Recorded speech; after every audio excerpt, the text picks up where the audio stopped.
I'm here to rock you to the very core tonight. That's right, folks. Hey, I'm Jason Oliveira. This is The Road to 40. I'm not going to keep you long tonight. I was reading Bram Stoker and who's the other one? Who wrote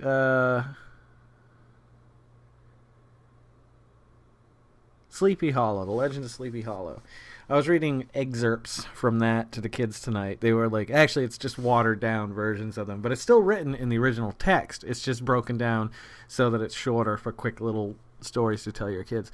Well, I'd forgotten how hard it can really be to read people like that, like who were writing in, the 1800s, late 1800s, early 1900s.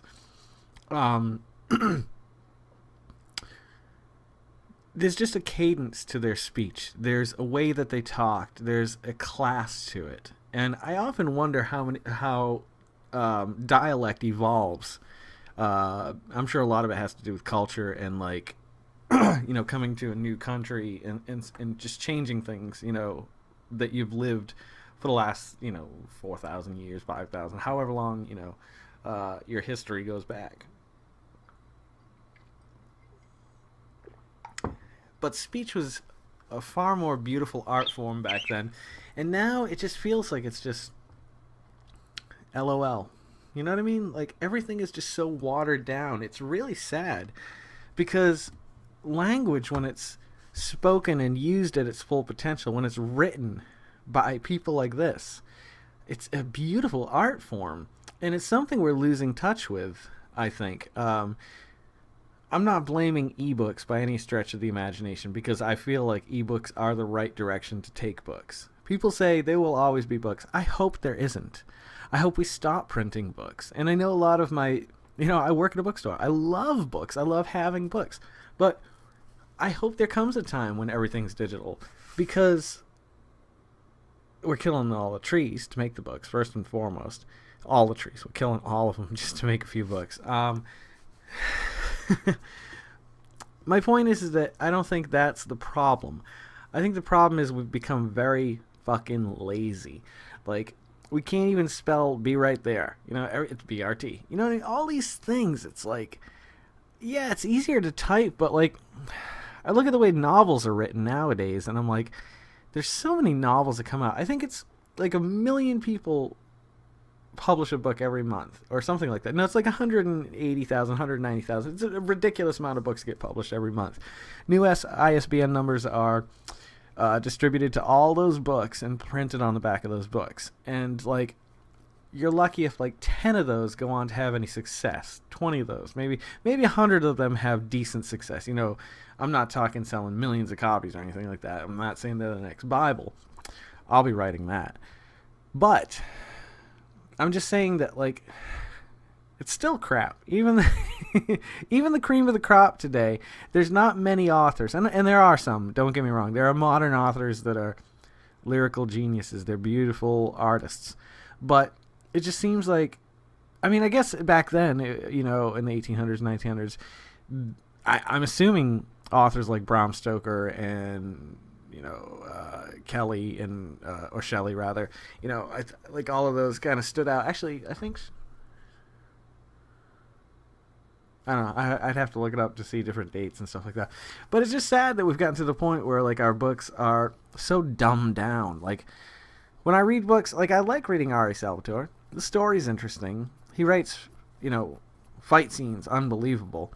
But if you really cut to the core, it's kind of just bland.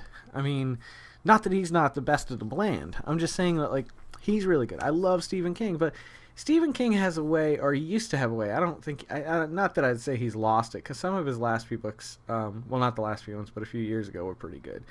But he was an artist, and then I feel like, I don't know if it's the publishers force him to push stuff out or what it is, but anywho, it's just sad that like it got to that point, because I felt like the Dark Tower stuff, especially the first 4 books, were just unbelievably well written. Oh, I was gonna put a little I got some pumpkin spice creamer for my coffee tomorrow, or not just tomorrow, for several days. I was gonna put it in the White Russian and make it a a thankful Russian. I used to make them last year. And then there's the minty Russians that we do at Christmas. So delightful. But hear me out on this next point.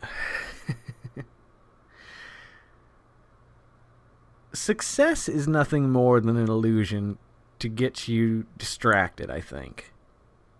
We consider success in this country, at least, a monetary value, a number that pops out to each and every one of us. I mean, to me, I'd be happy if I was clearing $60,000 a year, our family. I would love it. That's like almost, all right, let's say $70,000. That's double pretty much what we make. I would be living on Easy Street. Like, it would be so comfortable. We could take vacations and do things, but we put this number ahead of us. We put all these other things that success entails: having a new car, a house, the newest cell phone that hits the market, a great computer, whatever it is that you're into. It seems like success encompasses these things. Like, you have to have those things to feel successful. And I'm just starting to come around, I think. I mean, a lot of people I know around me have already opened their eyes and are waking up and turning that shit around. But it's harder for me. It just is. I'm not saying that. I'm not making excuses. I'm weak-willed when it comes to stuff like that. But success, we always strive for success, and success means something in our heads. To some people, it might be just getting a job. To other people, it might be becoming a doctor and making, ludicrous amounts of money each year, which not all doctors do, with malpractice insurance and stuff. That's tough to keep it going. But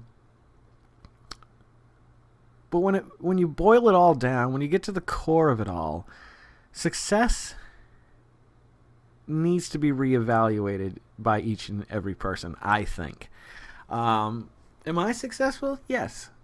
But my success didn't require a number to achieve. It wasn't a monetary value. Now, would I like to do more? Would I like to see more? Would I like to be more? Would I like to, have the ability to do more with my kids especially? Yes, absolutely.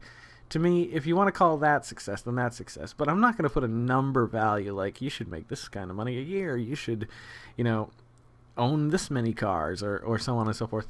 Like, I think we need to reevaluate success as a country and as individuals, and stop trying to one-up everyone. Stop needing the newest, the brightest, the cleanest. You know what I mean? Like, sometimes I just stop and I think for a moment. I literally can just stop. And I just kind of like let myself go for a moment. And I think, I could go run in a field right now. I could pack my kids in a car. We could go hiking. We could do this, that, and the other. And I don't do it as often as I want, because I'm always trying to take one step closer to success, which is literally just in my lap. So take that with you tonight. Do with it what you will. If you got any comments, please comment below. It's funny. I posted the... I always feel bad saying this, and I don't mean to sound like a dick or anything, but like, I posted the Significant Others doing the cover of that, and I shared it with Matt and Vic, the singer and bass player in the band, and they shared it on their pages, or at least Vic did, and that immediately links back to my to this, the Road to 40. So I thought, well, maybe somebody might. So I put a little link to go check out the Road to 40 or some other Significant Other songs. And I thought maybe I'd get a few subscribers or a few more views, but the only one that got views was that one of us playing, and it got, like, within a day or two, it was like 35 or 36, something like that, which, I mean, that's a measure of success, but I shouldn't be measuring the number of views as success. That has nothing to do with me, you know what I mean? Even though it is me, it has nothing to do with the value of me. So we all are worth more than we give ourselves credit for. We always think we're worthless because we have not yet attained success, and however we define success. I hope I didn't just turn the camera off. No. So know that, at least in my eyes, you're all successful.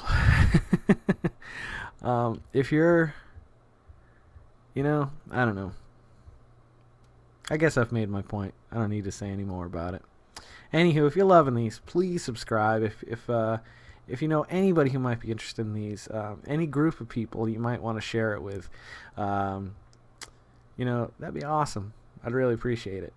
Like these, comment, ask me questions. Please, please give me something to talk about. I'm tired of having to come up with stuff. I want you guys to be like, hey, you should talk about bananas. I know I've said it before. I'm just going to shut up. Don't forget to make somebody smile tomorrow. Do your best to make somebody smile tomorrow. Make yourself a better person tomorrow than you are today. Tomorrow. Let's make the world spin a little bit happier together. What do you say? You in? I'm in. You guys have a great night. I'll see you a little bit further on down the road to 40.